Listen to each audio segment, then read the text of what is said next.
ராணுவ பத்தி சொல்லுங்க. ஐயோ, ராணுவ பத்தி சொல்லுனா, ராணு பயங்கரமான ஃபன்னான ஒரு பர்சன். நான் ஏதோ ஒண்ணு பண்றேன் பவித்ரா, நான் ஏதோ ஒண்ணு பண்றேன், நான் அது பண்றேன் இது பண்றேன், என்னப்பா நீ பண்ற, கடைசி வரைக்கும் எனக்கு தெரியவே இல்லையே, அந்த மாதிரி இருந்துச்சு.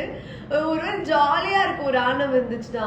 அவரு இத பேசுறாரு அதை சொல்றாருன்றதை தாண்டி சீரியஸான கான்வர்சேஷன்ல கூட ராணுவ பார்த்தா எனக்கு சிரிப்பு வந்துடும். ராணு ஒரு நல்ல பர்சன், ஒரு குட் சோல் அந்த வீட்டுக்குள்ள. அவரை சுத்தி என்ன நடக்குதுன்னா தாண்டி அவர் அங்க என்ன பண்றாரு அதுலதான் அவர் போக்கஸ்டா இருப்பாரு. ஃபன்னா ஜாலியா இருப்பாரு ராணு. பிபில நீங்க ரொம்ப என்ஜாய் பண்ண டாஸ்க்னா என்ன டாஸ்க் சொல்லுவீங்க? செங்கலா சொல்லுவேன். ஏன்னா என்ன ஒரு முயல் குட்டியை நம்மளால அவ்வளோ ஹோல்ட் பண்ண முடியுமான்னு எனக்கே அன்னைக்கு தான் தெரிஞ்சிச்சு.